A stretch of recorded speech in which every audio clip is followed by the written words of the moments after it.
Okay. It's going through the intro. You saying online? Yeah. Okay. So yeah, we should be back on and saying it's live. Well, let me wait in the comments. Yeah. Um, 5 seconds. all right.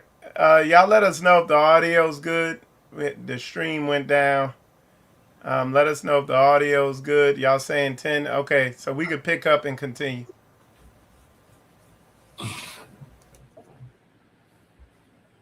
Man, that's a big delay, man. That's a huge delay. What do you mean a huge delay I reached up and grabbed that light. That was over 3 minutes ago. and and what is it? All right, let me go on. Everybody online is saying it's good. One, two, three. You heard me, right? Yeah. All right. So let's see how long it takes.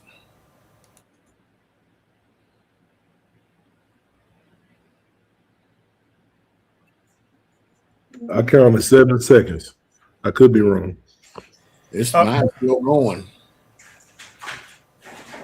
yeah. That's a connect. That's your connectivity where you're at. Where I have not folded my arms in the last minute. so you're saying what you're seeing on StreamYard versus what you're seeing on YouTube? Yes, it's I'm telling you, we're like minutes off. I'm just Right. That's connect. Yeah, that's the connectivity. That's your internet connection. Cause I could go here on YouTube. Did you hit the live button on your computer, Shep? The bottom of your screen? yeah. I'm sitting here looking at it right now. Uh, I'm coming up on 2 minutes, waiting for I still don't see it yet. It's just way off, man. It's way off. yeah, I'm gonna see what my speed is. Let me see. Maybe we need to come out of this and then go back in. Nah, it's that's just your connection, Pastor. Cause My connection is a T1. It's pretty damn bad.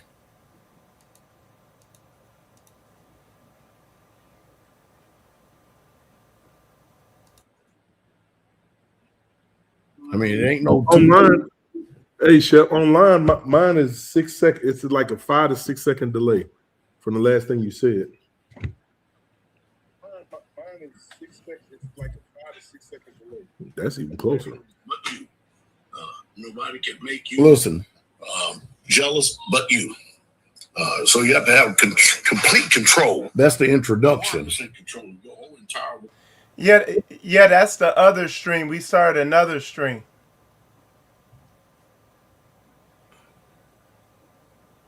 All right. Hmm.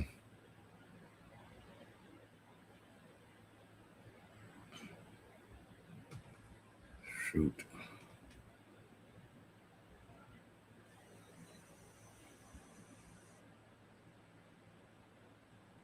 Well, I don't know where we at. I guess you're going to do some give a radio check or something in the chat room because Yeah, they said good. I did one when we started. I'll do another one. Y'all let me know how the audio and the video is in the chat. I just I just ain't gonna look at that. I'm just gonna shut my phone down.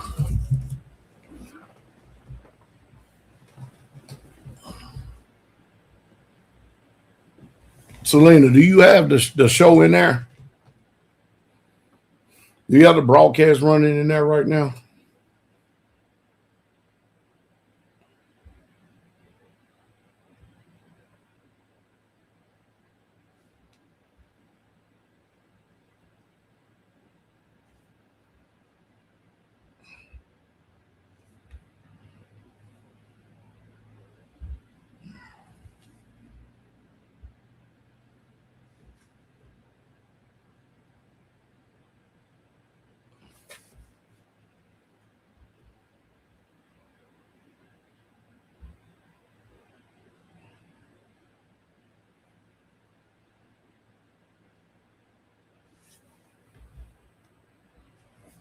Can't hear you. The stream's good. Everybody's saying it's good. All right.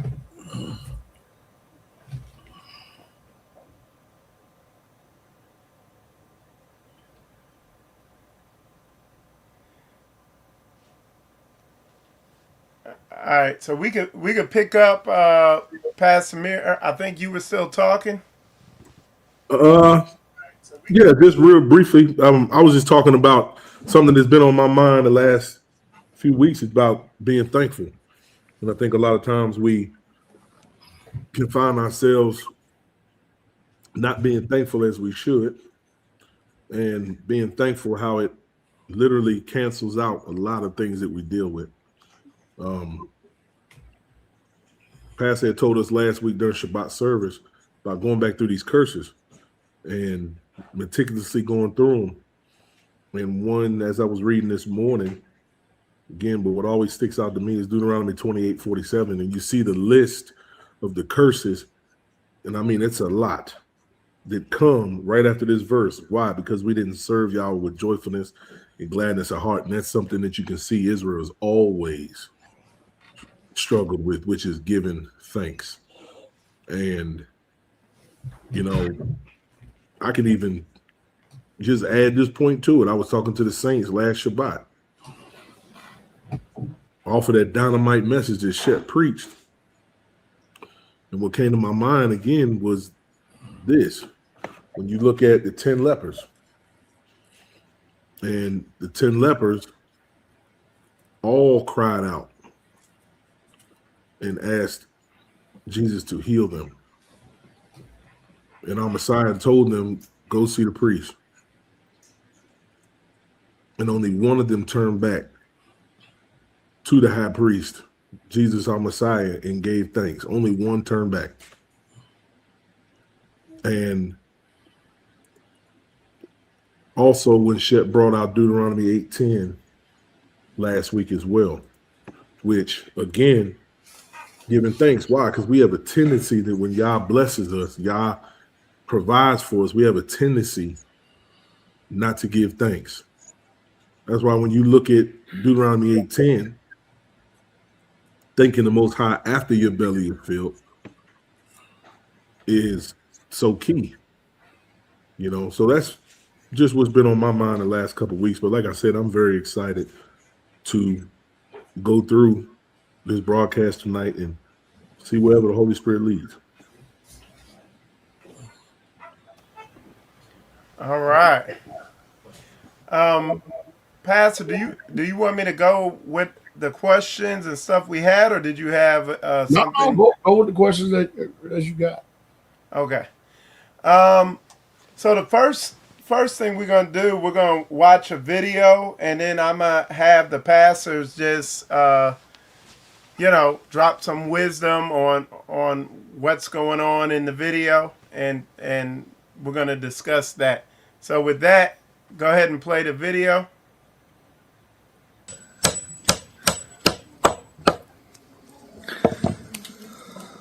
So what happened to this meal?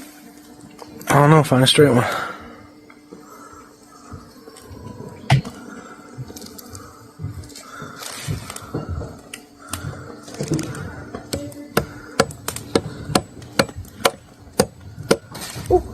Got my It's okay. Suck it up. Hey, suck it up. Keep going. Keep going. Keep going.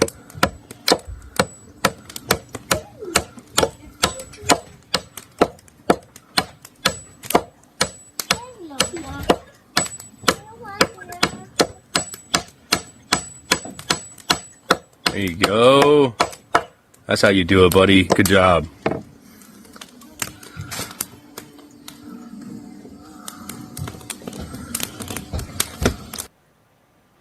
All right, so just want to go to the pastors and have y'all drop wisdom about that video, what you saw in it, and I hand it over to you. That's good leadership. That's good fathership right there, because the father is obviously has already done taught the young boy or the young son how to properly hammer nails. And of course, he, like all of us have had, make the mistake and we end up injuring ourselves. And the first thing we want to do is start crying, start hollering, start talking about the pain instead of finishing the mission or the job. So the father was laser focused and kept him on point. Look, keep going. I understand your thumb hurt, your finger hurts, or whatever it is that hurts. But we're here to get this nail driven in. All right. This is no time to be crying about our injuries, no time to be crying about our feelings, feeling this stuff. Let's get this nail done. And at the end of it, good congratulations. And of course, the young boy probably forgot all about the pain by the time he got the nail in and stuff, because he has succeeded. He has succeeded and not let anything waver him or mess his attention up. His father kept him on point. It'll teach him. And that's a very good father right there, because that's the whole meaning of life right there, is to keep people focused at the task and the mission at hand, and to not get distracted by things that cause pain, by things that cause suffering, even self-affliction. Stay the course. Keep your eyes straight. Let it be single. Keep it on the kingdom. That's how I interpret that. Hallelujah. I mean, everything Pastor Dow just said. I mean, first thing I thought about when I first saw that video just now is I said, man, I could be doing better. That's the first thing that came to my mind. Seeing this young man out there nailing that nail, and obviously you can hear his father's voice in the background, but also just the time that's spent with the young man. I mean, those are things that you won't forget, man. I think about, there's probably about, maybe I would say 5, 6 memories that always come to my mind that I had with my father. Whether it was outside doing some type of yard work, whether I was watching him up underneath the car doing something, or times I even watched my father cook food. At times I've seen him do so many different things, but there's about 5, 6 memories that always come to mind, and you never know which one is going to stick with you, obviously, until you get older. I give the example many times of when I saw my father crying out in his office one day and praying, and he didn't even know I was there. But because I saw him do that, that answers so much for me as a grown man, because I know what to do and how to go to the Father because of it. So just seeing that video is exactly what Pastor Dow said. You're seeing a very good father who's taking the time to spend it. I mean, just taking some nails and a hammer and a board that you don't need and just saying, look, just get out there and teach him how to hammer a nail, in there is extremely important. I mean, like I said at the beginning, that right there, just looking at that said, okay, I see where I can be better at. It's just those simple things. So I definitely am appreciative of that video there. Hallelujah. Also, it's a very good thing that his mama wasn't there, because if his mama was there, she would have doctored him. She would have picked him up and see how the little wound was going and everything else. And he's learning as a son how to be a man one day at a very early age. So this man is to be commended. And I'm not saying, because that is the nurturing spirit of a woman. I'm not downplaying what a woman is. That's her nature. That's her character. She hardwired that way. But I'm glad to see that the son is of age where he's around his father and not around his mother, learning how to wash clothes and clean house and dishes and everything else, if you understand what I mean. And those are not by any stretch of an imagination menial task. Just today, if I'm doing something out on the land and my sons have never had the experience or they never saw it, I make sure I get a hold of their mothers and say, get them up here and let them just look so they can see what's going on. And I son 1, 1, 2, and 1, 5. And I'm telling you, man, when they see these heavy equipment fired up and they see it running, it's one thing to see it running, but it's another thing to see it in operation. And man, they get so elated and so excited about it. They just love that stuff. And so I'm teaching my sons at a very young age man stuff, what you're going to be doing for the rest of your life and in the kingdom. It just don't stop here. The building is still going to keep going in the kingdom. And I let them have their time with their mother and stuff like that, but the rearing and raising of them is solely up to the father. Michael Israel. All right, that was good. That was good. And you know, one of the things in this society, you know, there's an epidemic of men who've been raised in feminized environments. It's a feminized society, and it caused a lot of men to be timid. And I know a lot of men are drawn to this ministry because they see it as a beacon of light or the last beacon of light of real masculinity. One of the things, one of the questions I wanted to ask you, pastors, is what can men do to overcome timidity? So men who haven't been raised with like a father, like what you saw in the video we watched. And the definition for y'all, for those of you who might not know, the definition of timidity is, or timid, means feeling or showing a lack of courage, confidence, or boldness. So want to ask the pastors, what can men do to overcome that? What does that look like? You know, I hear a lot of times about how that, of course, this is society today. Bunch of dysfunctional homes. The father is simply just not there in the home, and if he is in the home, he's not in his role. He's either become emasculated and feminized with the feminine movement with the women, and he's become a shell of a man. But when men are grown, I don't understand. When you're growing up and you don't have a father in the house, the streets become your father. When you're growing up, you don't have a father in the house and you come into the faith, then your elders and your pastors and your leaders, they become your fathers. So I don't understand why we divorce and we forget ourselves of the maturation periods and the things that we go through in life. And then some things we just flat out overlook.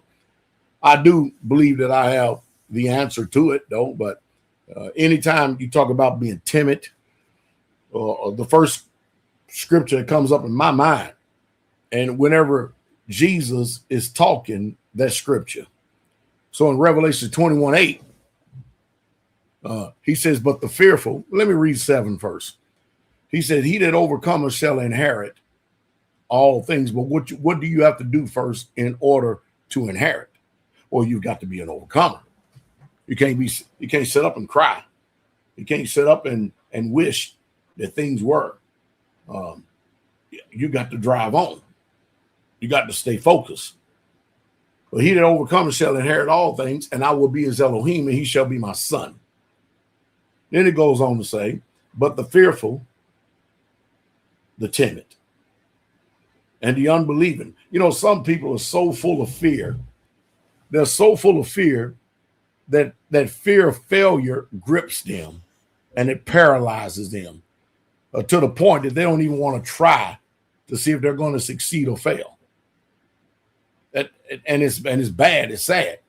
Yahshua is clearly telling us that the fearful and unbelieving and the abominable and murderers and whoremongers, sorcerers and idolaters and all liars, they're going to have their part in the lake which burning with fire and brimstone, which is the second death. So you don't want this character to be any part of you in any way, shape, fashion, or form.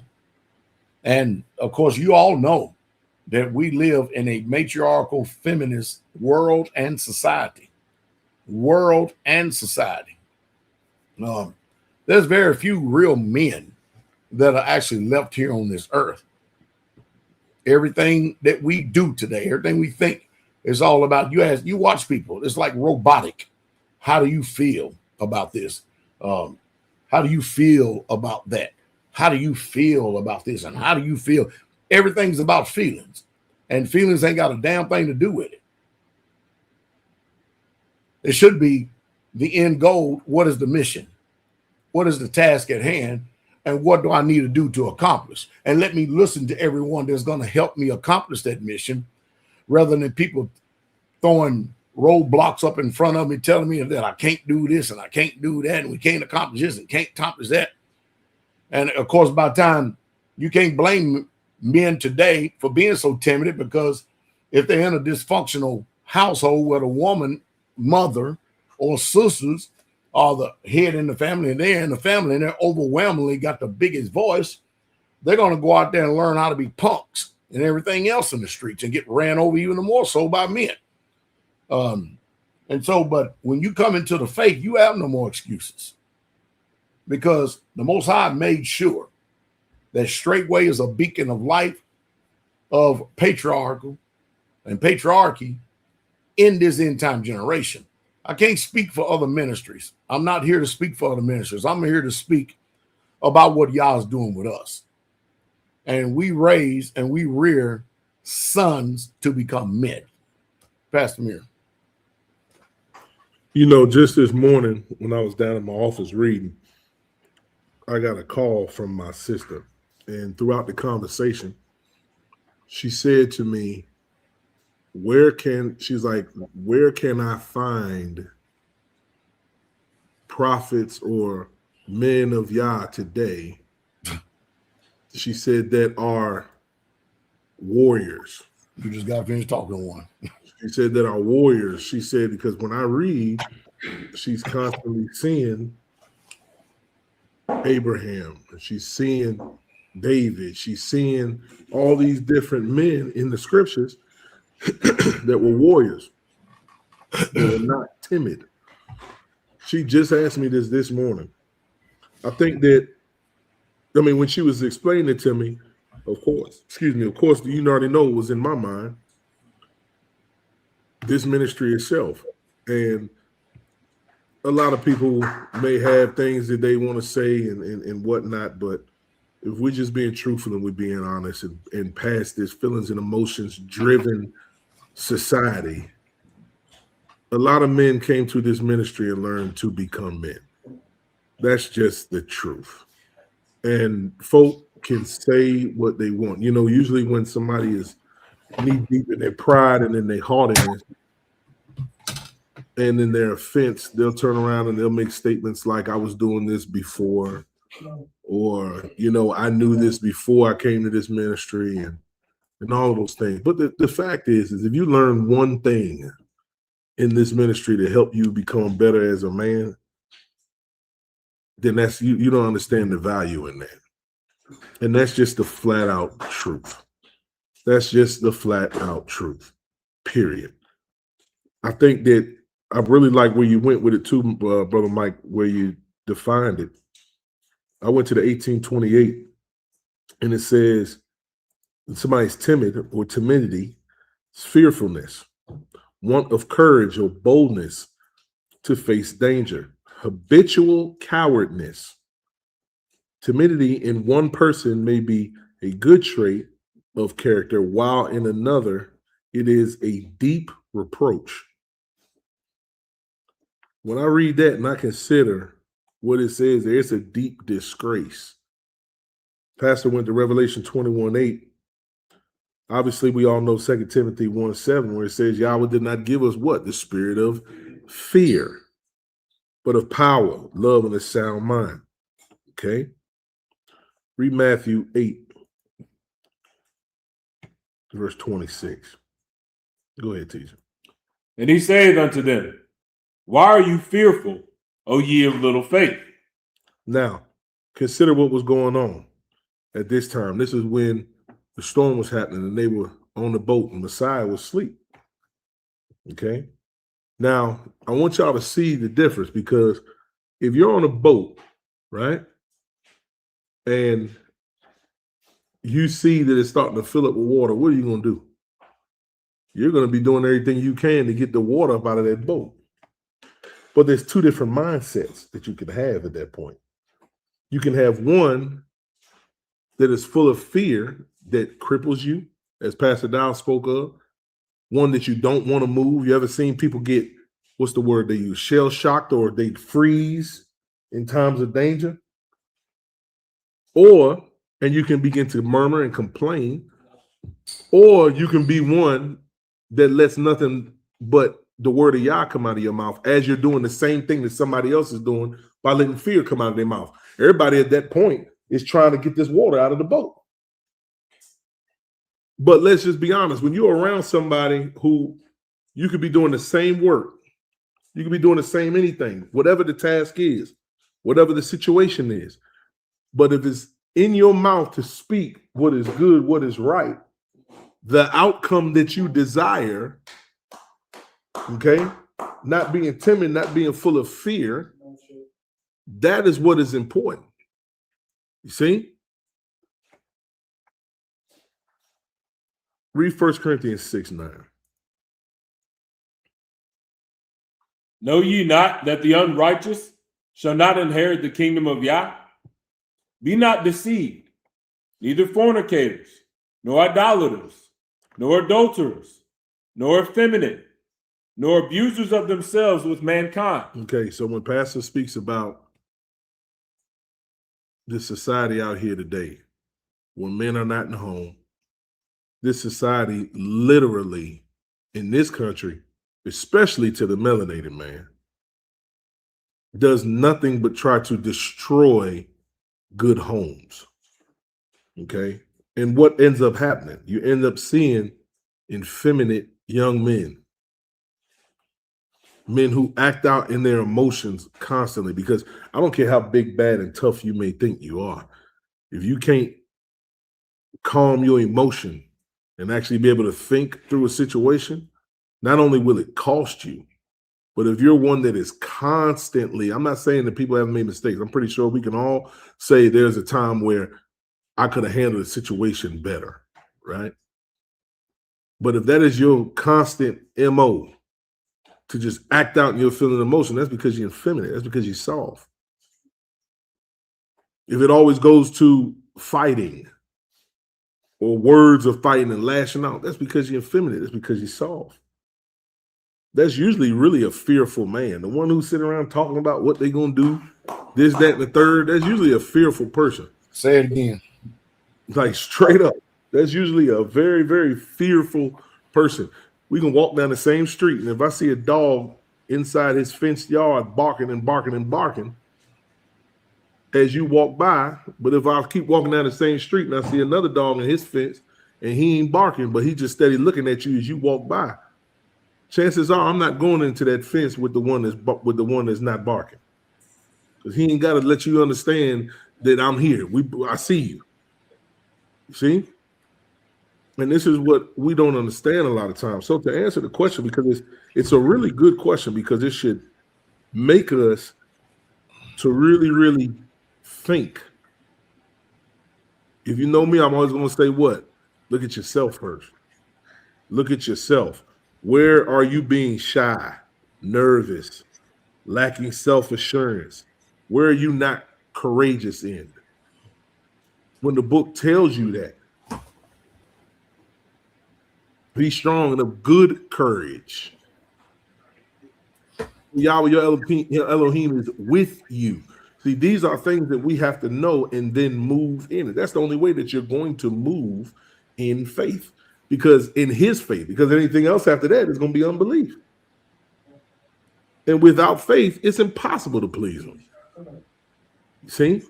But to answer your question, what can a man do to overcome it? Obviously, there's prayer, there's deliverance. But here's the main thing. It's your training. It's your practice. It's your repetitions. Okay? These are the things that you're going to fall to. If you're a person that does nothing but murmur, complain, gripe, freeze up, and don't move, when shit get hot, that's exactly what you're going to do. Murmur, complain, gripe, freeze up, and not move.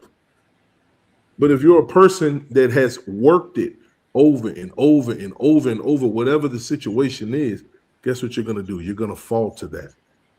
Because there's a time that comes up where you're going to have to react. And it can't be you sitting there thinking. because sitting around thinking will freeze you up too, opposed to you just fall to something because you've done it so many times. You know, this is very, very key, but it's a very good question.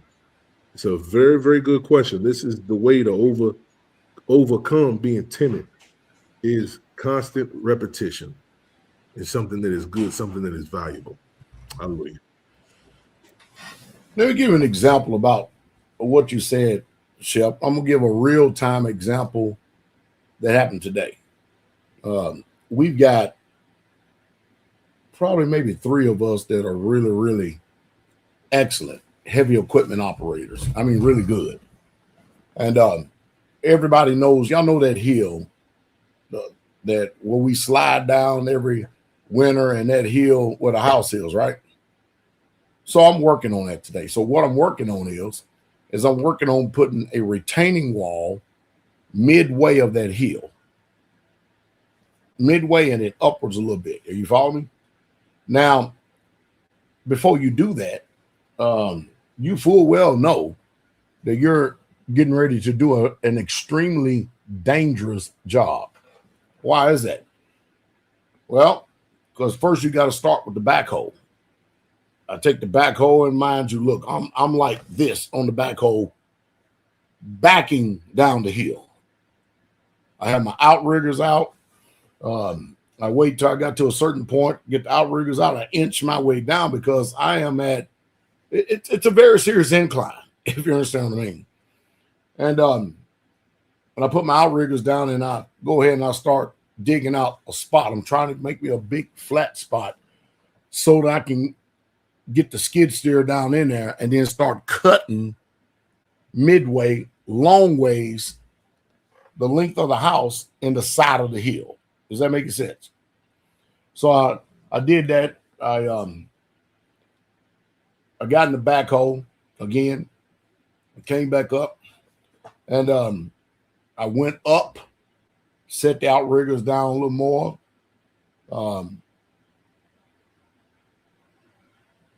And then all of a sudden, mind you, I'm on an incline.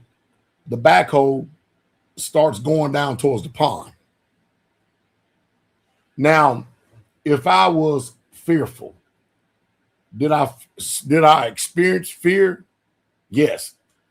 Was he there? Faithful as never. But guess what is also there? I know how to operate this thing. I know how to troubleshoot this thing. So as soon as it starts sliding, going down, and it literally starts sliding, going down this steep incline, I actually put more outrigger, and then I reached over and hit the emergency brake. And it stopped immediately, just like that.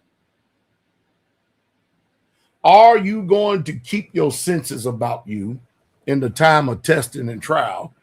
Or are you going to lose your resolve, get into your emotions, throw up your hands, and just allow the backhoe go down the bottom of the hill, jump out of it, and who knows what, and crash a $20,000 or $30,000, $40,000 machine? That's your options at that time. It's where experience come in. Anybody know what I just got finished saying? And nobody on the land knew that was happening today. I just spoke it here tonight. It's the first time anybody ever even knew. It's a dangerous job when you're on an incline on the side of a hill like that, man. You don't never know what could happen. Brother Bud says, yeah, we're on the side of this hill and everything and stuff. Yes, you are. But hey, this skid steer has every potential in the world to flip because of what we're doing. So I'm grading it out. I'm gradually, as I go back up the hill, I'm making sure that with a full bucket of dirt, that I made sure that the elevation is not as steep as I continue to keep working around. I may put it on Patreon and let y'all see some of it. But I just got finished speaking a mouthful, and you got to learn how to approach life the exact same way. Pastor Mir. That's so good what you said, Shep, because I was looking at this a little earlier. If you look at, we'll take the 2 Greek definitions, right? You have fearful, which is G5399, right? That's to be frightened. So as Pastor just explained, you that's a big old piece of machinery, and that's a steep incline. And for that thing to start going backwards when you don't intend it, it's going to frighten you. It's going to startle you. But then automatically he can fall to his training because he's done it. You see, opposed to seeing somebody. I see it all the time. I get on the highway, and let me see how I say this. I get on the highway and I see women driving, right? I was gonna say certain nationalities, but I get on the highway and I see women driving. If something was to happen with a little swerve or something and they panic, most of them, they'll take their hands off the wheel, they'll cover their face to do something, which what? Because something startled them, but then they froze up in the time. Opposed to no, you grabbing that wheel and you maneuvering, especially out here in Indiana when it getting the snow. Most people don't know you get the slide and you better turn into where you slide. Most people go the opposite way or panic or lose the wheel and then it's over with. See? These things are things that it's constantly. And then you see G1169, which is what? Fearful or fear, which is what? Dread or timid. You see? So understanding between the two is very, very key. And that's a really, really good example what Shep just brought out there. And that ain't no joke either, Shep. But back home on that steep incline, that's serious. Hallelujah. All right. So one of the things, and Pastor, you actually taught on this, you taught on wavering and not wavering, and you actually broke down what wavering is. You gave a good example. You were saying, okay, you're doing something each day, and then one day you don't do it for whatever reason, you've wavered. And I wanted y'all to talk about the importance of not wavering, staying consistent. Pastor, one of the biggest things you've stayed consistent with is just your walk, as far as sticking to your plan over the long term. Just being around you, there's a lot of things I've just seen you be long term consistent in. The biggest, of course, is the community, going through difficult situations. But what I wanted y'all to talk about is the importance of not wavering. One of the things, just listening to what y'all have already taught and said, I know not wavering is gonna help people to not be timid, because they go against each other kind of. And then also talk about what are some of the things that cause people to waver, if you could. So with that, I hand it back over to you. Well,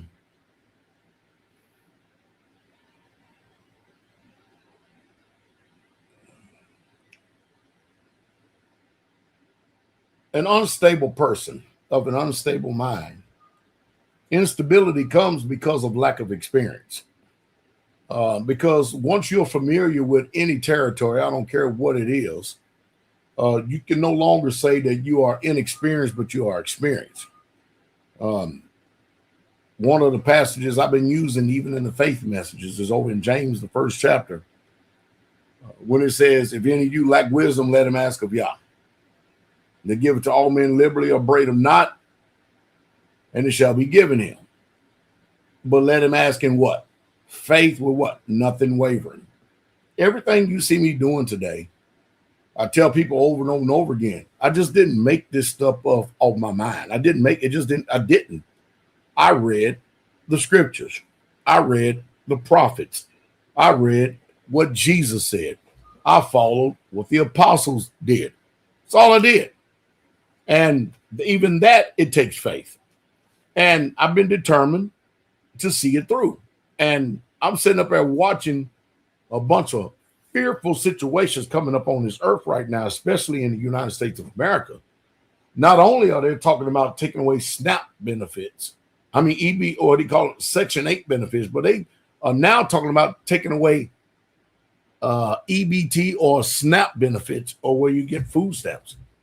So now you got housing and food stamps. Watch this. You don't think there's going to be fear, doubt, uncertainty, unbelief? Oh, watch this. What did the Father promise you? He promised you that if you followed him in this regeneration, you'll be like a tree planted by the riverside. You won't even be moved. You won't be moved at all. I don't care what's going on in the world. Back over here to finish James real quick. It says, let him ask in faith, nothing wavering. For he that wavered is like a wave of a sea driven with every wind and toss. So let me go a little bit of doctrine here. So we notice that every single time you turn around, there's this innate ability where we actually think that we're fighting against flesh and blood. Even that in itself is a temptation to cause us to waver from the course that we're on. Rather than fighting with the weapons of our warfare that are not carnal, we end up succumbing to the same old flesh, and we forget about the script, what Paul said. Oh, let me go over in Ephesians 6:12. For we wrestle not against flesh and blood, but against principalities, against powers, against the ruler of darkness of this world, against spiritual wickedness in high places. So a lot of times when people are reviling you, saying all manner of evil against you falsely, lying on you, just flat out. I mean, listen, the temptation is to defend your flesh.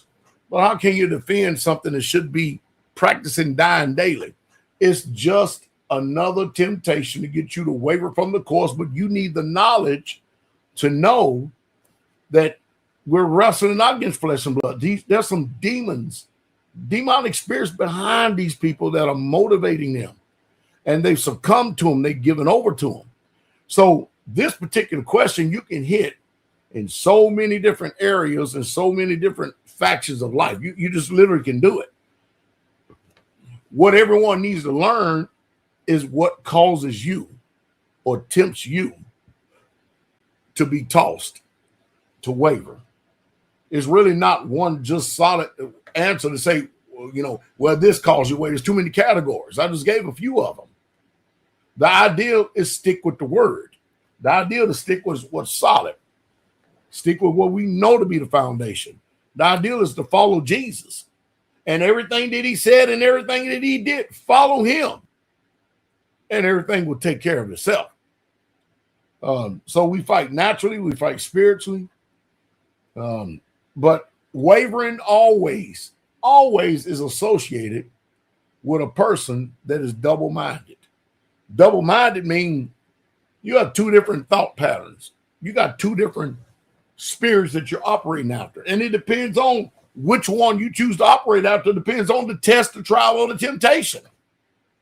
Now comes in spiritual maturity. Now comes in everything that you have been on this battlefield for all these years to see if you are really, truly ready to be an experienced, seasoned, expert soldier.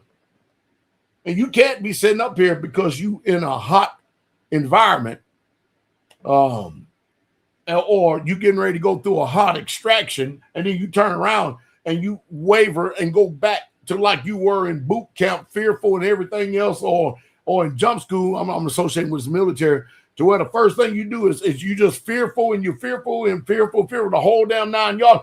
You have been in this long enough. You're experienced long enough. You're seasoned long enough that you should never, ever, ever falter, waver, or fall because of your experience. Pastor Muir. Man, Shep, that's so good on a myriad of reasons. This is another really good question. What causes people to waver? Shep just said it. Double-minded. When somebody is double-minded, it's because they're serving two masters. You serving two masters, that's full-fledged adultery. You obeying two different voices. You see, when you're looking at what causes people to waver, it's unbelief. It's flat out unbelief. Now, what can drive unbelief in a person's life?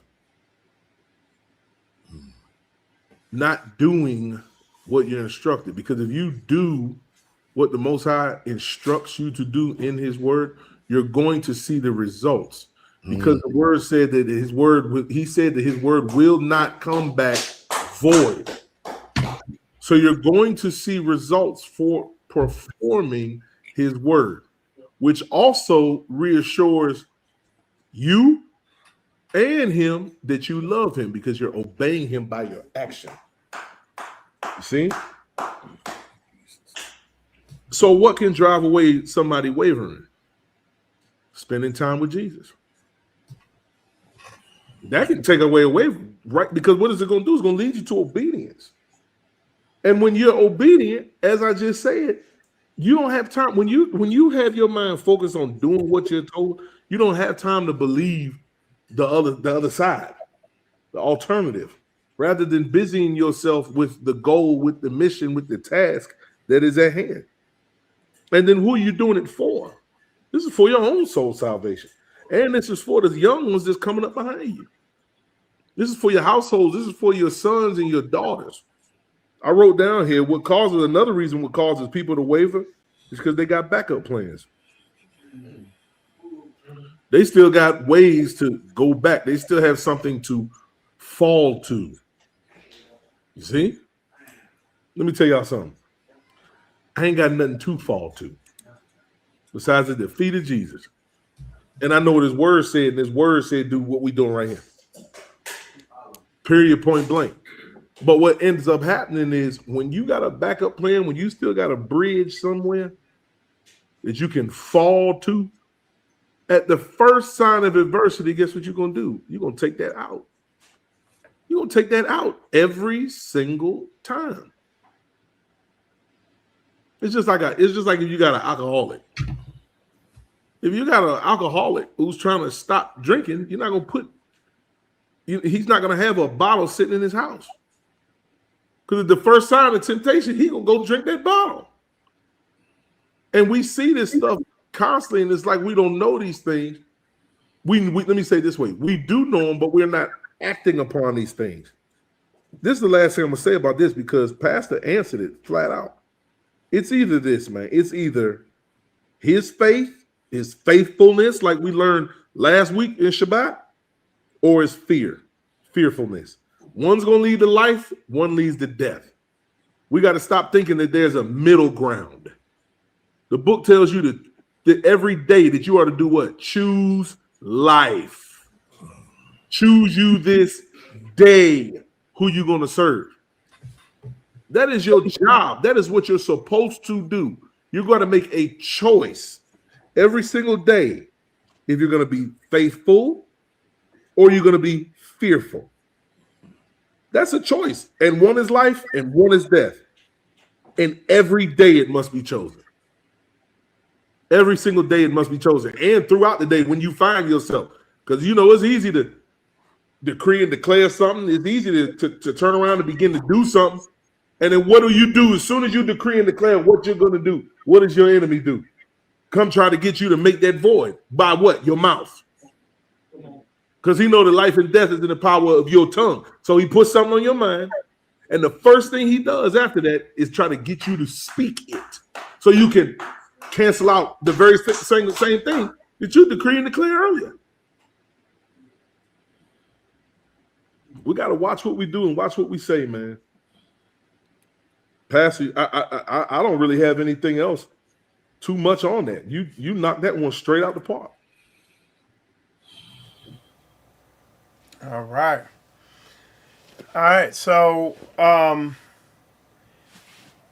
want to go into another question that just kind of popped in my head while both of y'all were talking, and that is, you know, how much energy should saints put into um, into trying to get people to understand things or something, or change some type of behavior? Because sometimes people, they'll act like they're receiving it, or there's a multitude of things that can drive that. But what I wanted wisdom on from both of y'all is, how much energy should we as saints pump in to trying to help somebody or work with somebody to get it? And for particularly for you, Pastor Dow, over the years, how has that changed? Like early on, how were you with stuff like that? And then all the way up to now, where your wisdom is at now on that.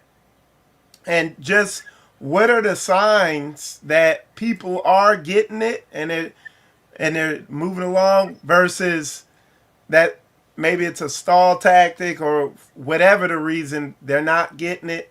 So yeah, hopefully that made sense. I know I rambled a little bit, but I hand it over to you. No, you don't give them zero time. Period. I mean, I don't understand, man. Listen. I'm gonna use the best example that there ever was and ever will be.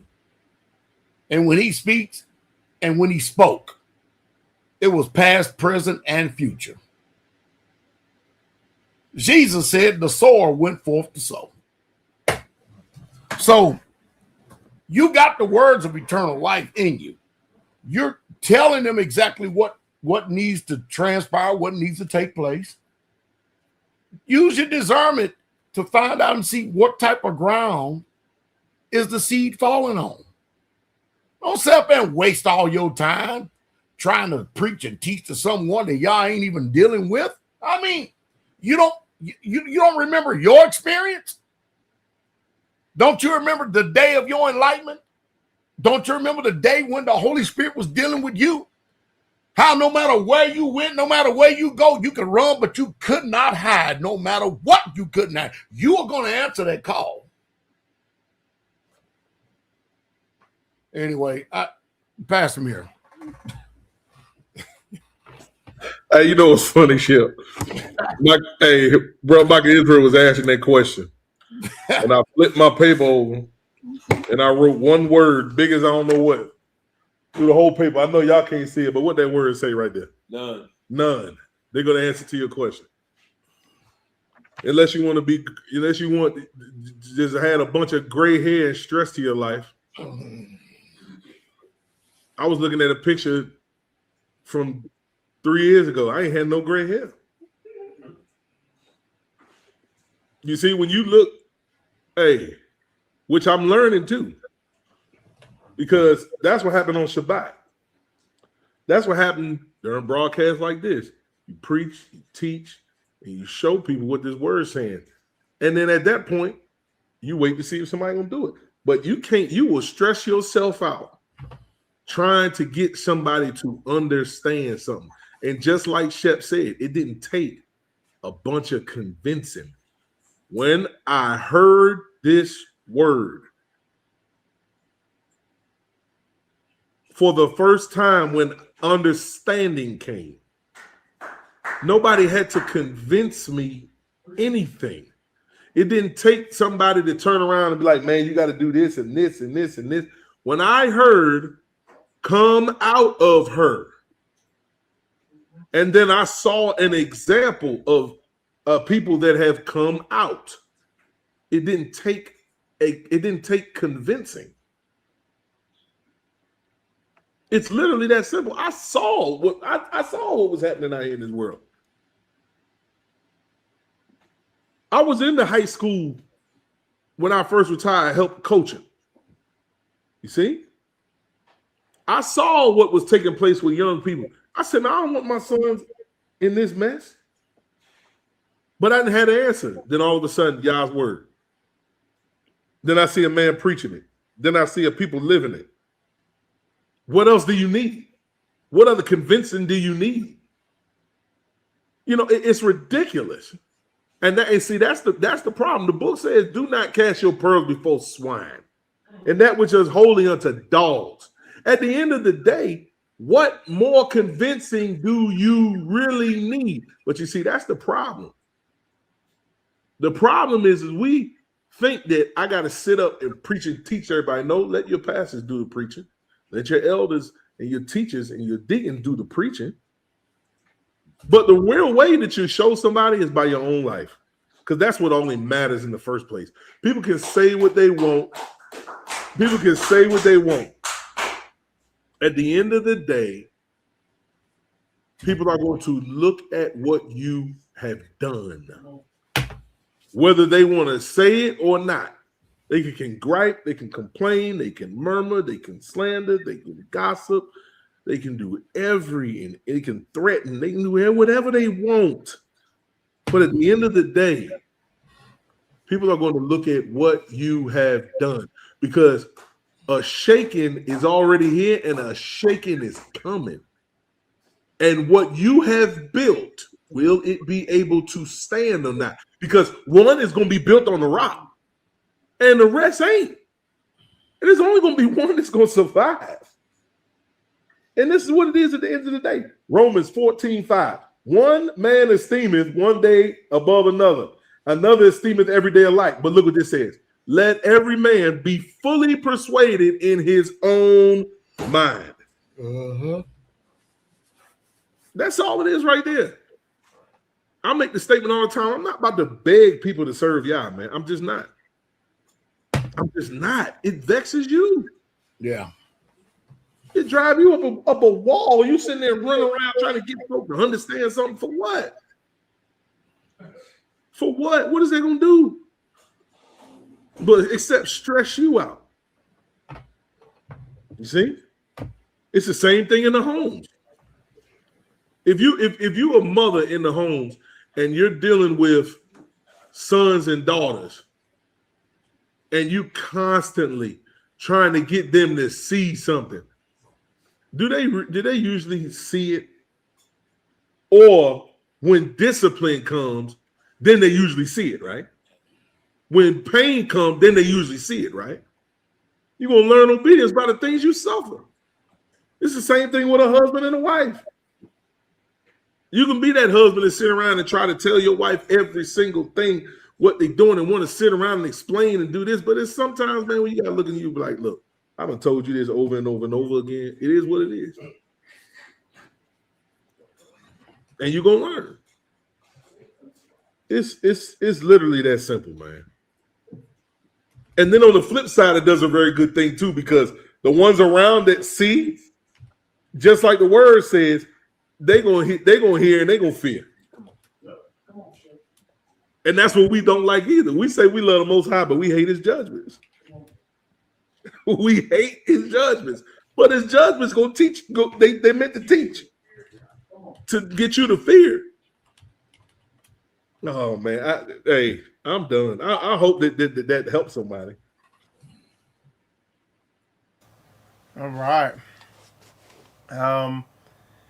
We went through. That was all the questions. We went through them all. Did y'all have anything else to add? Well, I mean, one of the questions was that the one I read, maybe I got the wrong ones, was oh yeah, turn out differently. Yeah. So based on Pastor, you did a video this week, and you were talking about being nice versus being righteous, and the difference. So the question on that was, how do things turn out different when you focus on being nice versus being righteous? So that was the question. So I'll turn it over to y'all. Okay, so this is where the broadcast in itself, we're on point, but we're going to take a little detour and be on point and then come back on point again. When I actually framed that question right there, and when I spoke about it on Shabbat, that's because I saw another video. I saw another video that what the man was saying was so profound, I just copied and pasted and put it on Patreon because there's nothing else I could have added to it. Because he spoke so well. He did such a good job. And that's another thing. I'm not like people out here that they will hear something profound from someone else. I don't mind giving credit to where credit due, because the bottom line is all credit goes to the Most High Yah, because he's trying to get the word out to his people by any way, shape, fashion, or form. But this question in itself, it has to do with the very function of our society. I'm not talking about American society. I'm talking about Israelite society. All right? Because we are watching our society erode, even the more so as we approach the end day. And what's happening? The same thing has happened from the beginning. The woman. Yeah, the wicked woman. Now, if you're not a wicked woman, it don't apply to you, then do it. But everything that I say, if the shoe fit, wear it, because it is the woman. Today, we got women out here. Listen, I'm going to say this, and I'm going to say this right now, and I hope that every Israelite woman will please hear what I am saying. If I can get everybody, if you're listening right now, somebody type in 7. I want to make sure we have undivided attention before I make this statement right here. Because Satan is slick as hell. Sure he is. And he's still using a weaker vessel. So check this out. Wives, Ishas, Peglesh, concubines, daughters of Zion, sisters, please hear your pastor when I say this. I'm not going to say anything any different than what the word is saying, but y'all need to hear me. Stop listening to other women preaching, teaching, doing videos, offering advice. Stop listening to every single woman. Because some of you listen to every single woman, take all their advice, but you don't take your husband's. The book didn't tell you that if you're going to learn anything, you're going to learn it from being at home on your computer, on YouTube and Facebook and every other social media expert, and while listening to women. It said you're going to learn from your man. You're going to learn from your husband, the very patriarch, which this society and this spirit is doing its damnedest to erode the very fabric of Yah. Ecclesiastes 7:28 says, which yet my soul seeketh, but I find not. One man among 1,000 have I found, but a woman among those I found not. Lo, this only have I found, that Yah have made men upright, but they have sought many inventions. Y'all listen to me, man. I'm trying my damnedest to make sure you men know you're the priest of your home. Well, you got your woman out here prostituting herself to every Dick, Tom, Dick, Harry, Mutt, and Jeff, listening, watching videos and hearing whatever instructions somebody else got, especially coming from a woman. She's done breach your authority. Take a look at what's really, truly taking place behind the scenes. We're living in a world today. The last great falling away or the reset we had in straightway. Sure, it was orchestrated by a wicked elder that was in this ministry. Sure it was. But more than anything, the reason why a lot of these men fell away is because they're dealing with women who have a doctrine of equality. We live in a patriarchy, not a matriarchy. And this society's patriarchy. And people are confused. They're duped. They're deceived exactly what's really, truly going on. This is the matriarchal ministry right here. And y'all never gave us a democracy. When he said we got equal rights and equal vote. The women has an equal say in the man. And I thought we all going to be like brothers and sisters and we equal in what we say. No, not no, but to hell to the no.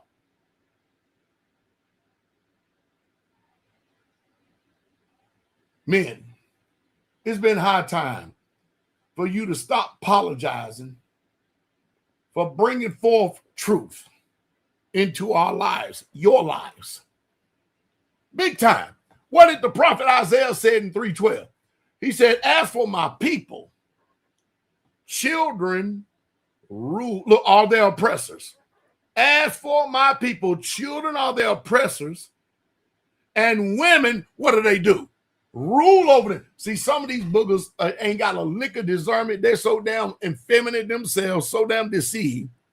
They need to be wearing panties and Kotex. That's what they need to be doing. That's how weak these men are today. They don't even know when a woman is trying to rule because a woman is very manipulative. A woman will do whatever. She'll sit back and study your weak ass and watch you and then inflate your damn ego and make you think you're making a choice and decision and giving the answer when she is done moved heaven and earth, house and home, every single thing in the environment around you for you to come to that conclusion. And she says back, go, that's right, honey, I agree with you. Whatever you say, when it's been her that's been the one that's doing the saying. As for my people, children are their oppressors, women rule over them. Oh, my people, they which lead thee cause you to err and destroy the way of your paths. See, because of this doctrine of equality and feminism, if you have the eyes to see, you're watching women out front. Even watch it today. They're out front doing all the talking. They're talking on social media. They're making videos on YouTube. What are the men doing? Co-signing what they say. I saw an abomination on this earth. I saw kings walking beside horses, and then I saw servants on top of them. Effeminate men co-signing for the rhetoric of these rebellious Jezebelic women. You know what? We've always had some similitude of holiness, set apartness, and righteousness that even remind us, even still to this day.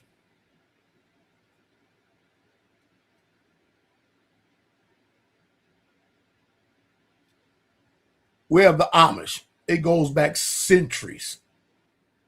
Their traditions and their customs, they haven't changed. The Mennonites. Even the Catholics, with some of the most devout women, and especially the nuns. And then you go over to the Arab countries and stuff, and you see the way women carry themselves, and the women are set apart, even in pagan religions in India. And what do women want to do when they get Americanized, westernized and stuff? They want to forget about all that holiness. They want to take the scriptures, twist, warp, and distort because these damn weak, sip, and feminine ass men ain't got no voice against them. You think you are the authority. They let you be the authority at their picking and their choosing. And you just simping right along. That's all you doing. Here's centuries of people that sit right in front of us that when women got their head covered. And women got their dresses on. And then you come over here to America, you get westernized. The first thing you want to do is throw that head covering off, throw that dress on. My husband said I could wear pants. Yeah, this little weak simp ass. He's supposed to say that because he got the skirt on now. He got the panties on now. falling for the same old scam, the same old okie doke. 1 Corinthians 14:34 says, let your women keep silence in the assemblies, for it's not permitted unto them to speak, but they are commanded to be under obedience, as also said the law. Well, what law says that? Well, let's go over to Numbers chapter 30 here real quick, and let's see what the law says. That's where we get it from, Numbers chapter 30. And guess what it has to do? It has to do with vow and vows. Now, isn't that amazing? Now, let's go down here to where it's talking about verse 6. And if she had an husband when she vowed or uttered aught out of her lips, wherewith she was her soul were wherewith she bound her soul, and her husband heard it, and he held his peace. How many times these women speaking, these husbands sitting back listening as if you hear something profound? Only damn thing profound come from a man out of his mouth. Period. Point blank. You are the priest of your home. You are the patriarch of your family. You are, man. She's designed as the weaker vessel to submit and obey you. That's the way it's supposed to be. But you done set up there and y'all done accepted the role reversal. And that's the reason why today you can't tell a damn man from a woman in this society, because everybody want to cross-pollinate and be what somebody else is. Men need to search their own soul to see what the hell they really truly made of, because many of them, all they want to do is cater to the damn woman, just like Samson did, and end up falling after a great fall. Where you gonna learn? Verse 7, and her husband heard it, held his peace, at her in that day that he heard it, then her vow shall stand. How many of you men sit up there and let these women make vows in your house because you don't believe, well, I ain't got nothing to teach you no more. You ain't got a damn thing to teach you in the first place, so sit down and shut the hell up. Let a real man stand up in front of the congregation and do the teaching. But no, if you're going to disavow that, what if it say in verse 8? But if her husband disavowed her on that day when he heard it, then he shall make her a vow which she vowed, and that she uttered with her lips, wherewith she will bound her soul of none effect, and Yahweh shall forgive her. How is she going to get forgiven? She going to get forgiven because you as a man, you disavowed that foolishness she was doing. And some of you ain't got enough damn sense of gumption to do it. You let her speak. You'll let her push you to the brink of utter damn destruction. Won't say a damn word, and you will damn your wife's soul to hell. All because you too pussy to damn speak up.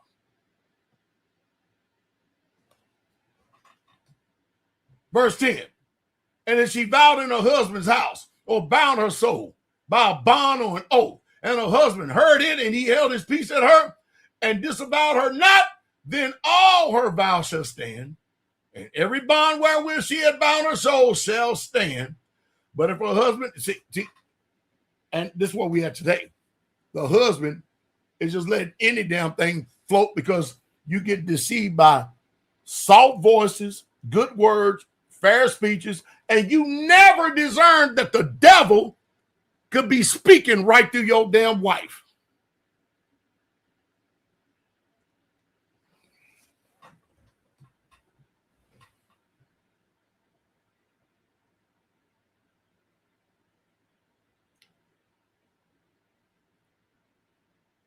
But if her husband, verse 8, no, I'm already down. Let me go down here. Verse 11. But if her husband heard it, and he held his peace at her and disavowed it not, then all her vows shall stand, and every bond wherever she had bound her soul shall stand. So guess what? Now we're looking at the total destruction of the family home because of these weak, impotent, and feminine, soft-ass men don't even have enough righteous in them to know what the word says to disavow a damn vow. As a result, the damn families are being destroyed. Being destroyed because you would rather sit up and listen to, you can't even call it a skirt. It's an it, what it is today. It's a demonic spirit. I'm going to tell you right now, man, you men better learn how to stand. You better learn how to stand hard. Last one I'll give, and I'll turn it over to Pastor Mir. 1 Timothy chapter 2, verse 9 from the Amplified. Likewise, I want women to adorn themselves modestly and appropriately, discreetly, and in proper clothing. No. See, today, they fall away from the Hebraic faith. They go out there, first thing they do, put pants on. They call it modesty. And then they'll go and twist, warp, and distort every single meeting to justify their wicked asses. And with some of you, you don't need no pants on with that wicked ass shape y'all got. How in the hell you want to put pants? If you're going to put pants on, at least be proud. Don't put pants on and your ass got a damn shape of a 2x4. Don't damn do that. Damn, at least be proud in your wickedness to be able to draw something. It's just damn crazy. Appropriately, discreet, proper clothing, not with elaborate braided hair or gold or pearls or expensive clothes, but instead adorned by good deeds, helping others, as is proper for women who profess to worship Elohim. A woman must quietly receive instruction with all submissiveness. See, and that's what the deception right there. They come to you with, baby, what you think about this? And you give an answer, then they start giving you their philosophy. And they start giving you those soft voices. They look at you attentive like they're really paying attention. And every question is to move you off center. Every single question is to move you off the X. Every question is. So you will finally get wild and agree with them, and you think you made a decision, dumbass. I do not allow a woman to teach nor to exercise authority over a man, but to remain quiet. For Adam was formed first by Yah from the earth, then Eve. It was not Adam that was deceived, but the woman who was led astray fell into sin.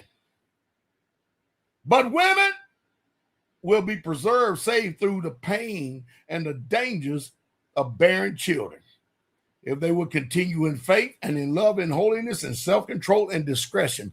We got none of that nowadays with these wicked ass people. Where's the discretion? Where is it? Where is it? You got the horse women always fighting against the honorable women, the holy women.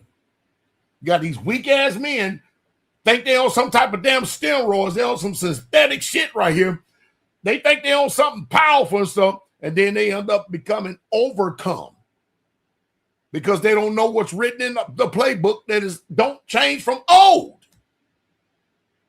Henceforth, your question from the beginning, now you're seeing the difference and knowing the difference between righteous and nice. Ain't a damn thing nice about me. I'm righteous. Period, point blank. Because I'm going to declare the law of Yahweh Elohim. And I'm going to shout it to the rooftop. And I'm going to cry loud and spare not and lift up my voice like a trumpet. I don't give a damn if Jezebel don't like it or not. That's where we at today. And people, you keep forgetting that there's nothing new under the sun. The thing that was, it shall be again. And when you see these things keep coming in your backyard over and over and over again, you sit up here trying to have a damn tater fest. When it's cut and dry. It ain't that damn hard. Wives, submit yourselves to your own husbands as unto Yahweh.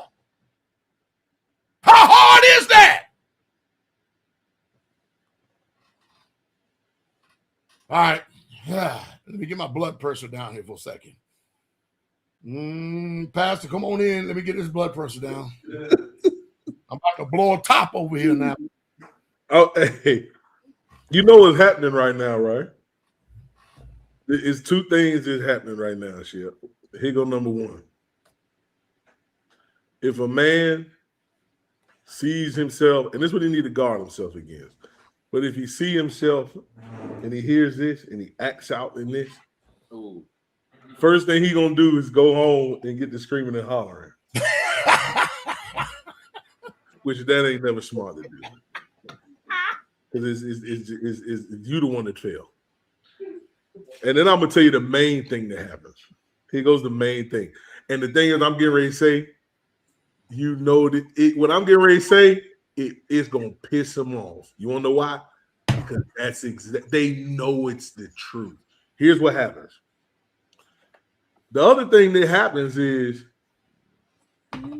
they hear this, and the first thing they do is they grow all these muscles and this toughness against every other man. I'm talking about double and triple time. They grow all this toughness and boldness against every other man, especially the one that is speaking against this wickedness, rather than their wife. Because that's the only way that they can show some type of what they may deem as masculinity at that point. You know how many times I done seen this? You can get on a brother about his wife or what she's doing, and all of a sudden he'll buck up with you. Yeah. And he'll grow tough with you, but won't do nothing to this woman. Won't correct her in nothing. How many times we done seen that? And you know it's the truth. You know it's the truth. You see? This whole thing, man, goes back to Genesis 3. Every bit of it. Look what the serpent told her. You shall not surely die. For Elohim doth know that in the day you eat thereof, that your eyes shall be opened, and you shall be as Elohim, knowing good and evil. And when the woman saw that the tree was good for food, and that it was pleasant to the eyes, and the tree was to be desired to make one wise, she took of the fruit thereof and did eat, and also gave unto her husband with her, and he did eat. It all goes back to that. There goes your equality. There goes your thirst to be equal with men.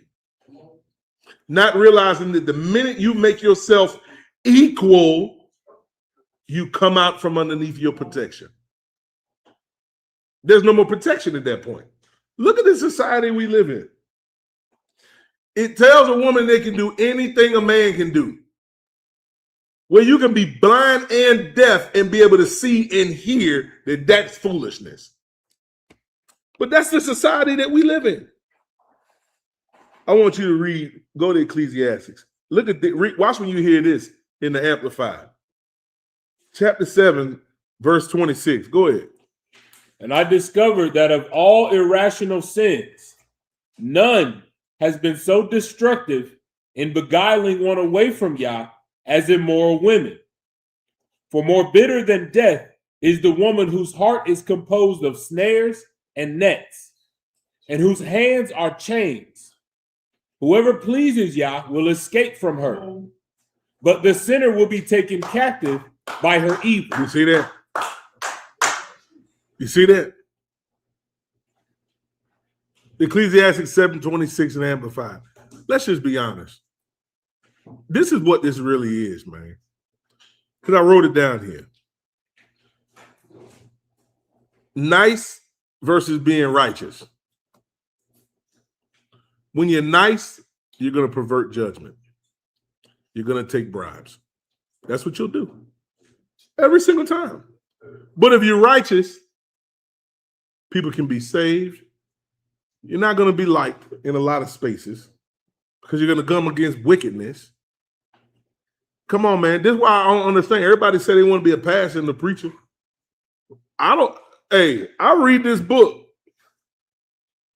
Don't nobody want to be no pastor, no preacher, no prophet, no apostle. Don't nobody want to be that when you read about these men lives. You see? Why? Because you're not going to be liked. Because you are charged to live righteously. And folk don't want that. Especially some of these women that you see out here.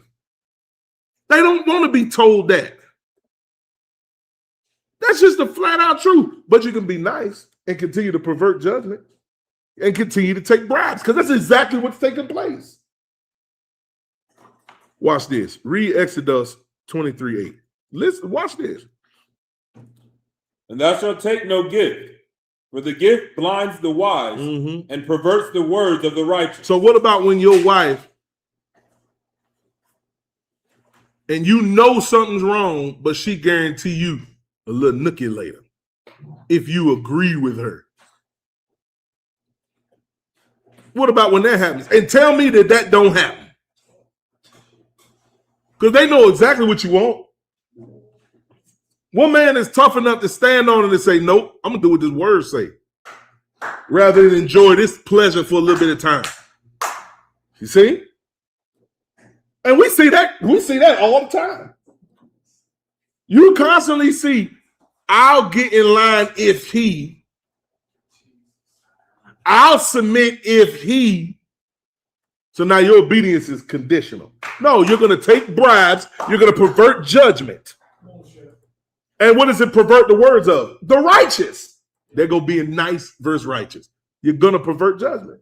And you're going to take bribes. Deuteronomy 16:19. Thou shalt not wrest judgment. Thou shalt not respect persons, neither take a gift. For a gift does blind the eyes of the wise and perverts the words of the righteous. It perverts the words of the who? Righteous. The righteous. Proverbs 17:23. I love what Pastor said. He said, women will sit around and inflate your ego. You matter of fact, read this first, and then we'll get to that. Go ahead. A wicked man takes a gift out of the bosom to pervert the ways of judgment. You see that?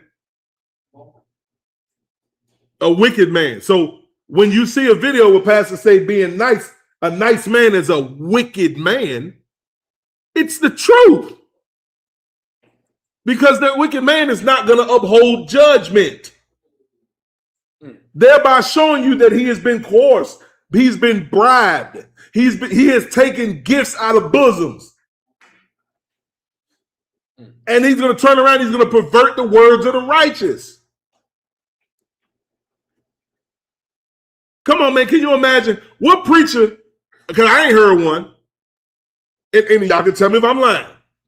I have not heard a preacher in the United States of America from as long as I have been alive for 42 years ever preach Numbers chapter 30. Never.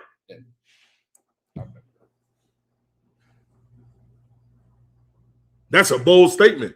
You gonna tell me I heard it? Because I ain't never heard it. I've never heard a preacher preach Numbers 30. Tell your passing preachers and them to go preach Numbers 30 on first day when you go to church. That'll be the end of that church that day. Can you imagine standing up telling these women, hey, you can say and vow and say what you're going to do all you want, but your husband has the power to cancel it before Yah and man. And you are charged to obey and listen to him. Well, they'll cut a fool, won't they? But the thing that gets me is when you look at the order and the role of things, what if your children was to act like that? Come on, it's unacceptable, man. It'd be unacceptable. If your sons and daughters will act that way, the pastor said it. Women will inflate your ego. You know how they'll do that? They'll be in habitual disobedience, but then at the same token, turn around and rave about what great of a man you are as long as they get in their way.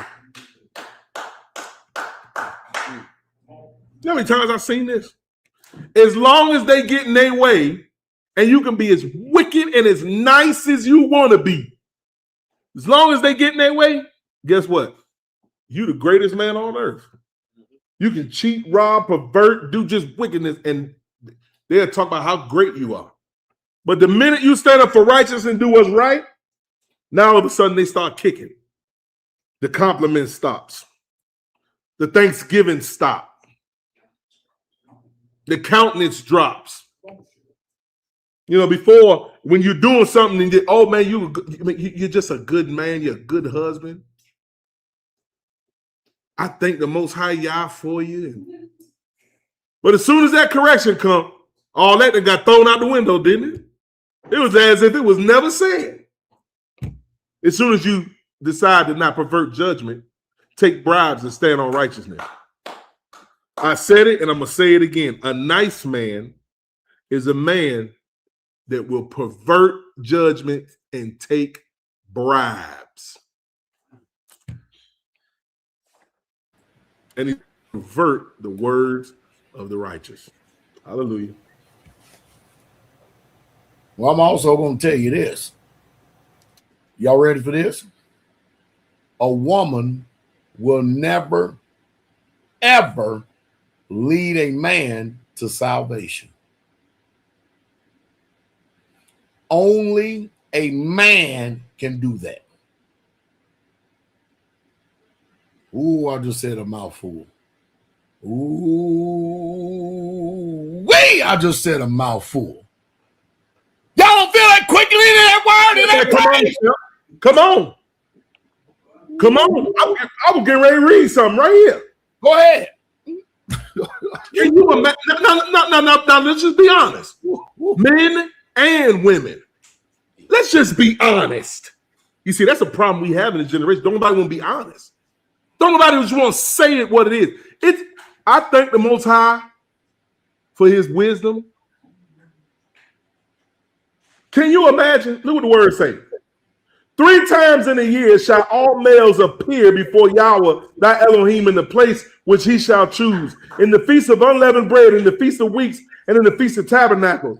And they shall not appear before Yah empty. Can you imagine if that was a verse to tell you that all women shall appear? You know the work that got to go through before Passover and unleavened bread to get your heart right? Can you imagine? It'd be over with. Paul told you about not taking the Passover unworthy, discerning the master body, making sure ain't no malice in you. And then a man is there to cover his house. Can you imagine if it was a woman that had to do that? Let's just be honest. One day you're up, next minute you're down. One day you're smiling, one day you're frowning. Don't nobody know what the hell wrong with you. And the worst thing you can do is, what's wrong with you? I'm telling you, man, this is Satan. Who did Eve speak to in the garden? Did she speak to a demon? Who she speak to? Satan. He came straight to her. And y'all think that it stopped today. Satan coming straight to y'all doing the same damn thing. And some of y'all sitting there listening to this mess. But it takes a righteous man, not a nice one, a righteous man to be able to stand up and say, no, I see the devil. How do I know that? Jesus Messiah saw the devil sitting there right there on Peter. Go ahead. Didn't he rebuke him? And this was right after he just told Peter that man didn't reveal this to him. But Yahweh did. Go ahead. And then he turned around and tell him, get behind me, Satan. Go ahead. He sees Satan. Now I'll go to the death with you. I'll do this. I'll do 3 times. Hey, 3 times before the cock crow. Say it. You gonna deny me? I would never. Oh, really? Imagine you say that today in the household. Why you always doubting me? You speaking death. You speaking over me in a way you're not there to encourage me, nigga. Because I know you. How hard is that?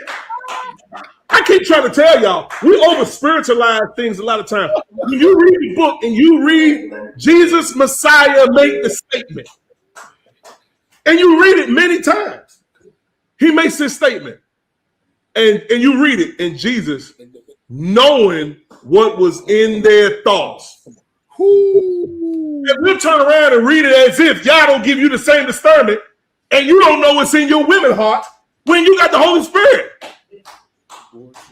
You can't answer for me. Bullshit. Yeah, I can. Number one, I'm supposed to. And number two, I can discern what you're dealing with. I know what's in your thoughts.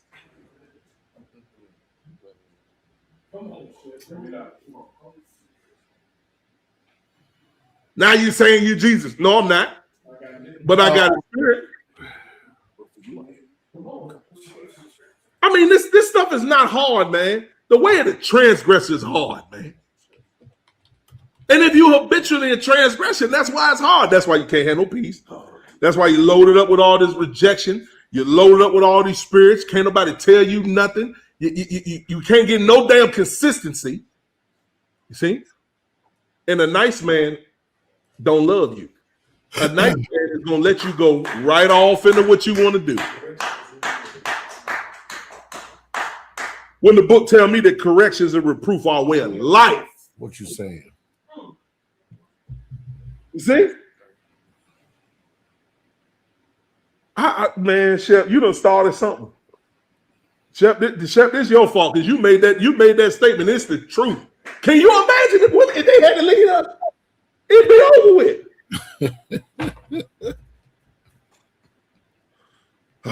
Exodus 18:21. Moreover, thou shalt provide out of all these people able men, such as fear Yah, men of truth, hating covetousness, and place such over them to be rulers of thousands and rulers of hundreds and rulers of fifties and rulers of tens. Men. Can you believe we live in such a toxic, toe-up society that we got that we got to walk around and tell a man, I'm a man. You got to walk around nowadays and tell folk you a man. They actually have debates and talk shows and YouTubes and all of this discussing why women are not equal to men. Are you serious? This is the day and age we live in. I was looking on my own. Huh? Bullshit. Faith, come out here. Man, come on, Chip. Come on, Chip. You see how the words just keep coming? That's because it's written on the heart. Oh, man, Chip, we could talk about this for 3-4 days. Well, we got about 9 more minutes, and we're going to top it out, and we're going to send it to the door. Hallelujah. We'll send it to the door because so people don't understand. How do you know? How are you able to discern? Well, what does damn Hebrews 13:17 say about the shepherd? See, they want to try to remove everything that the book said about what Yah is the one who ordained and put in order. They want to remove that all out of the way. And it says, obey them and have a rule over you and submit yourself, for they watch for your souls, and they must give an account that they may do it with joy and not with grief, for it is unprofitable unto you. Go ahead, live your life. Don't obey your shepherd that God put in front of you, even though he told you, I'm going to give you shepherds. And they're going to be according to my heart. Well, I don't like your heart, Jesus. Good. It don't make no difference. I'm going to give you shepherds, righteous Israel. They're going to be according to my heart, and they're going to feed you with knowledge, and they're going to feed you with understanding. That's what they're going to do. Well, we got a shithead, and that's what these, let me get my camera back if I got to do my hand like that. So this is what's going on. I don't want everybody to listen to me. Women have never, ever stopped in their quest in trying to be the head of the man's home. And they won't stop. They will not stop until they finally see themselves for what the master shows them. Where does identity come from? Where does the spirit come from?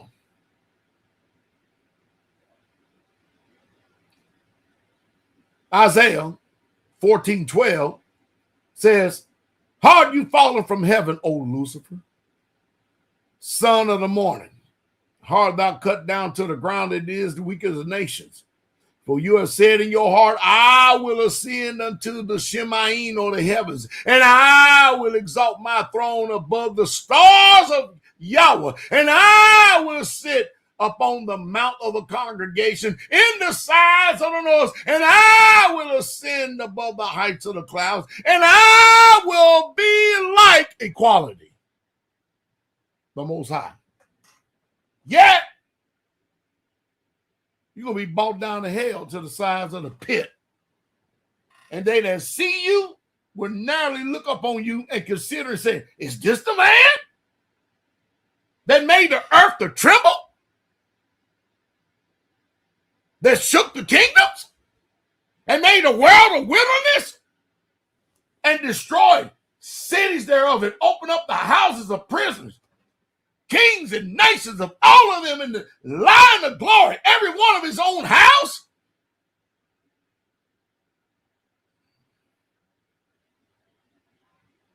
Let me end this on this. Listen, I am doing my damnedest, and it's become increasingly challenged as I add more to my house. And it's become increasingly challenged as I add more to my house. And I'm not saying because the addition is because I discern and see the level of wickedness that is not only in myself, but in all of us.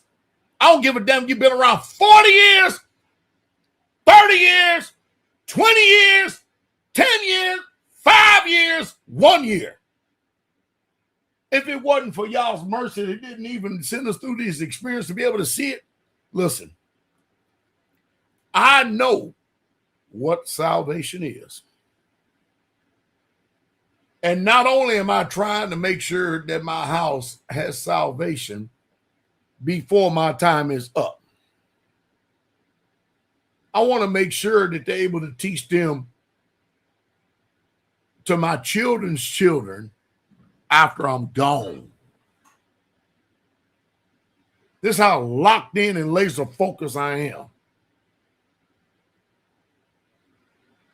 I have zero tolerance for foolishness when it comes to patriarchy and authority in this house. I have zero. I already know what's the shit bag has been trying to usurp every damn household in every kingdom from the beginning. You think he's going to stop in his quest and he's going to create a whole new paradigm? Oh, I'm not going to use the woman no more. I'm going to come up with something new. Bullshit. Pastor Muir. Shep, I ain't got nothing else because I'm telling you right now, if I get to talking about this again, we're going to be going off in the 10, 12 o'clock, and I ain't got no. There's nothing else to be said. Oh, boy. Look what he just read. That's the same thing Satan tempted the woman with, equality. The same thing that he wanted. When David said, great is Ayah, greatly to be praised. In the city of Ayah, and in the mountain of his holiness. You see? He said that the city on the sides of the north is the city of the great king. But here's Satan say he want to ascend to this. And he turned around and did the same thing. That's what he said. If y'all can't see this, I'm telling you, you better not listen to them damn demons. Them damn spirits that come to you that want to tell you they hate me. They this. I realize some of y'all already too far gone. Hey. Trust me, I get it. Some of y'all do not need a physician. You got it figured out. So go on about your bad self. You got it all figured out. But for the ones that will listen and understand, don't get offended. Don't start listening to them voices come to your mind. Why they got to get on the woman? No, this is for your soul salvation, because if you don't understand, Satan hates you. And he put righteous men in front of you that's trying to save your soul alive. In the name of Jesus. I'm done. I thank the Father I know the word, because it helps keeps me sanctified. It helps keeps me straight. It rebukes the hell out of me. It corrects me. It instructs me. It leads me. It guides me. I thank the Father for Jesus. I do. And I'm glad that my mind doesn't run after its own constitution after all these years. Glory to the King. Michael Israel. Man, it's a good show. It definitely delivered. Hey, let me reiterate this. Listen, women, wives, Ishas, Peglish, concubines, daughters, under authority. Stop this listening to damn women on YouTube, Facebook. Listen to your head, because they ain't going to save you, and they cannot ever save you with their word. Listen to your head that is created in the image of Yah. I had to put that in there, man. I'm sorry, Mike Woods, right? I had to double down. That's good. Yeah, it definitely delivered on the title, Biblical Masculinity, Ask the Elect. That was a good title for today. It was right on point. It's just been an awesome show. Definitely gonna be something that I recommend all y'all rewatch and take notes. But with that said, we're gonna wrap this episode up. Appreciate all y'all tuning in. You're watching Ask the Elect on Hold Fast Wednesday. And with that said, shalom, shalom.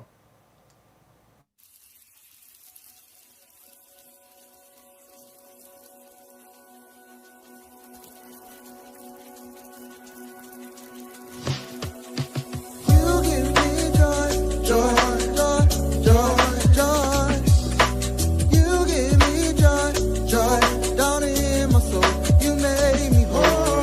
You give me joy, joy, joy, joy, joy. You give me joy, joy, down in my soul. You made me whole. New brother, I'm saying new to the end. I'm saying new brother. I'm saying new brother. I'm saying new brother. I'm saying new to the end. I'm saying new brother. I'm saying new brother. You give me joy, joy, joy, joy, joy. You give me joy, joy, down in my soul. You made me whole. You give me joy, joy, joy, joy, joy.